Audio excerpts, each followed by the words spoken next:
ভয়ানক পুতুল, নামটা হয়তো চেনা চেনা। তো শুনে নিন পুরো ঘটনাটা কি ছিল।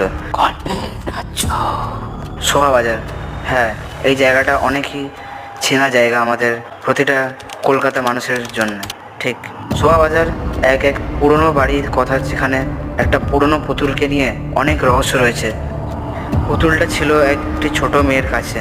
এই মেয়েটির মৃত্যুর পরও সেই বাড়িতেই থাকতো সেই পুতুলটি। মানুষের ধারণা ছিল যে রাতের বেলায় সেই পুতুলটা নাকি নড়ে, তার চোখ যে কেউ দেখে তার গায়ে শিরন ওঠে। একদিন একটি লোক যায় ওখানে, তিনি গিয়ে দেখেন সেই পুতুলটি তার নিজের জায়গায় রাখা আছে, কিন্তু সে যখনই তার দিকে তাকাচ্ছে যেন মনে হচ্ছে যে সে কিছু একটা বলার চেষ্টা করছে। পুতুলটার চোখ যেন ছলছল করছে এবং বারবার যেন ওরই দিকে তাকিয়ে আছে। তারপরে সেই লোকটি জীবনে আর সেখানে দেখা যায়নি এবং আর সে বাড়িতেও যায়নি।